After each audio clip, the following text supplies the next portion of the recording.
Jakarta, ibu kota Indonesia, terus berkembang menjadi salah satu kota terbesar di Asia. Populasinya terus bertambah hingga mencapai 13 juta jiwa.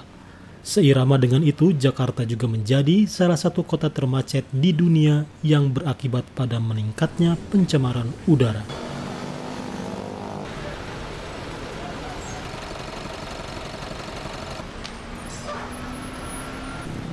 Kemacetan Jakarta diperparah dengan buruknya sarana transportasi umum saat kota-kota besar dunia serius mengembangkan sistem transportasi massal. Jakarta masih berkutat dengan masalah angkutan umum tradisional. Di antaranya angkutan roda 3 yang dikenal dengan nama bajai. Bajai-bajai ini umumnya sudah berusia lebih dari 30 tahun dan tidak layak jalan karena mengeluarkan emisi gas buang tinggi. Badan Pengelola Lingkungan Hidup Daerah menyebutkan sektor transportasi di Jakarta menyumbang sekitar 33% dalam meningkatkan efek rumah kaca dan berkontribusi langsung pada perubahan iklim. Saat ini mayoritas kendaraan di Jakarta masih menggunakan bahan bakar fosil yang mengeluarkan emisi gas buang tinggi dan mempercepat laju pemanasan global. Padahal kepada dunia internasional, Indonesia sudah berjanji untuk menurunkan emisi hingga 26% di tahun 2020. Terkait mitigasi perubahan iklim, pemerintah Kota Jakarta telah mengeluarkan program kebijakan yang dikenal dengan nama Langit Biru. Program ini merupakan implementasi dari aksi rencana daerah dalam upaya mengatasi perubahan iklim. Di dalam program Langit Biru ini, banyak hal yang berhubungan dengan aksi penurunan gas rumah kaca tersebut. Salah satunya di sisi transportasi. Transportasi yang tadinya menggunakan bahan bakar fosil sekarang telah menggunakan gas. Nah, ini kendaraan yang menggunakan gas dia menimbulkan emisi itu nol. Kalau tadinya dia menggunakan bahan bakar fosil, bensin atau solar, banyak emisi yang disumbangkan. Salah satu pelaksanaan program Langit Biru Jakarta diantaranya dilakukan dengan memusnahkan bajai-bajai lama berbahan bakar bensin dan menggantinya dengan bajai baru berbahan bakar gas. Dalam 2 tahun terakhir, hampir 1.000 bajai sudah dimusnahkan dan diganti dengan bajai biru berbahan bakar gas. Namun di jalanan Jakarta saat ini masih beredar sekitar 15.000 bajai lama yang tidak layak jalan. Meski demikian, bajai masih sangat diminati warga Jakarta karena murah, lincah menerobos kemacetan, dan bisa menjangkau gang-gang sempit. Saat ini program pemusnahan bajai bensin masih tersendat dengan masalah ketersediaan stasiun pengisian bahan bakar gas. Di Jakarta hanya ada 5 stasiun pengisian bahan bakar gas untuk memenuhi semua kebutuhan kendaraan ramah lingkungan. Akibatnya, banyak sopir bajai yang tetap mengisi bajai mereka dengan bensin. Ya cuma sulitnya kalau ngantri itu kita harus tahu waktu.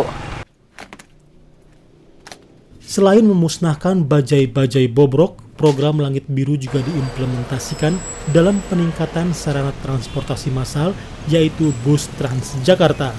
Saat ini, bus Transjakarta menjadi andalan pemerintah Kota Jakarta untuk menciptakan udara bersih dan ramah lingkungan.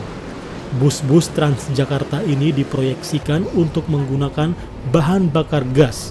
Hal itu menjadi salah satu strategi pemerintah Kota Jakarta yang menargetkan penurunan emisi hingga 40% di tahun 2030.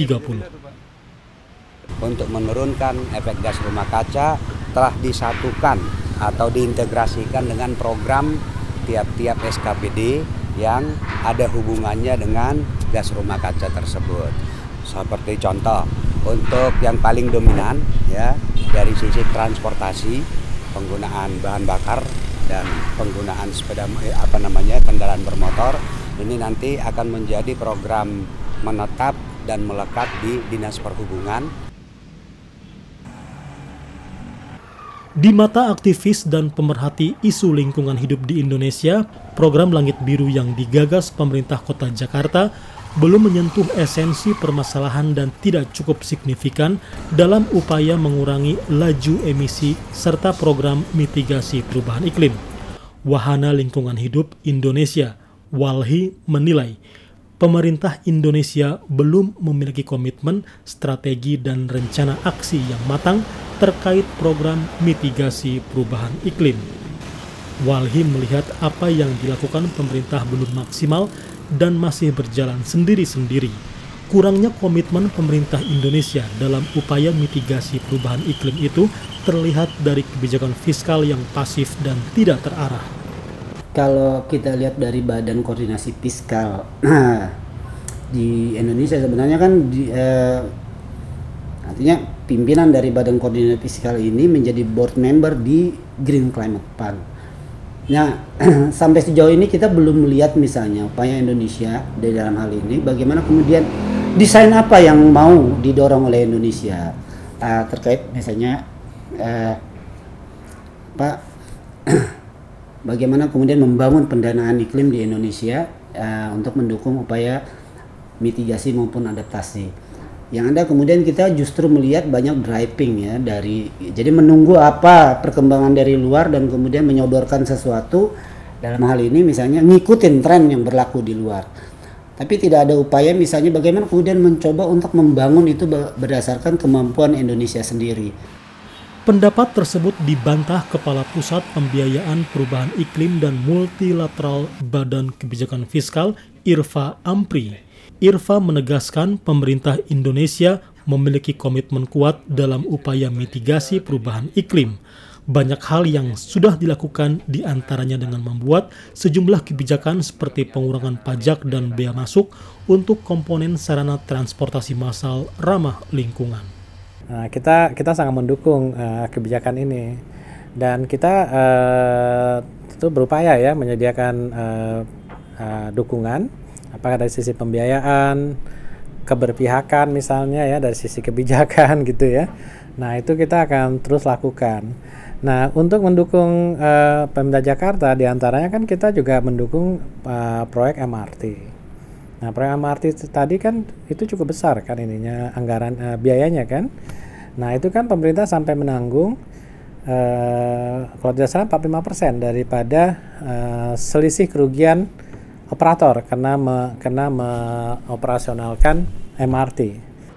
Menurut Irva, Kementerian Keuangan saat ini juga tengah menyiapkan regulasi dan insentif bagi pemerintah-pemerintah daerah atau provinsi yang memiliki program-program unggulan penurunan emisi dan upaya mitigasi perubahan iklim. Kita pertandingkan begitu lah, kalau kan kompetisi, mana proyek-proyek yang bisa menurunkan emisi karbon yang paling besar.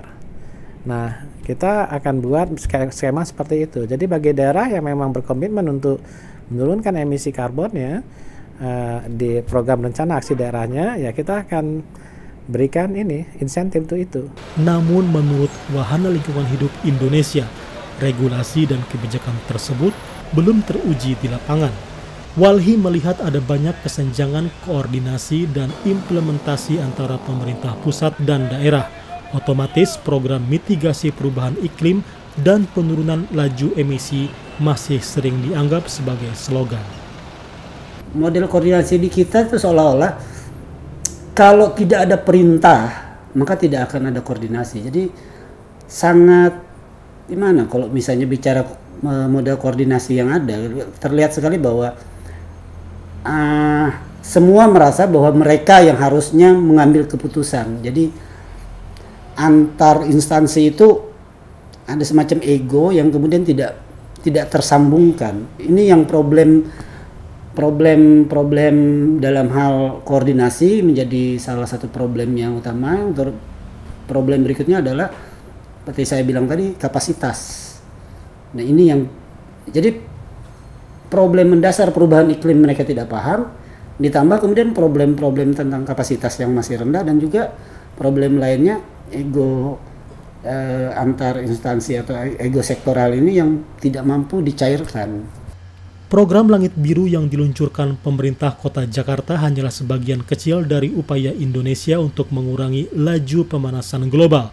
Namun program Langit Biru telah menunjukkan bahwa mitigasi perubahan iklim tidak cuma masalah degradasi hutan dan deforestasi, tetapi juga aspek-aspek kehidupan dan pembangunan yang terjadi di perkotaan. Diperlukan upaya dan kebijakan lebih serius pemerintah Indonesia agar mitigasi perubahan iklim tidak berhenti di slogan dan teori.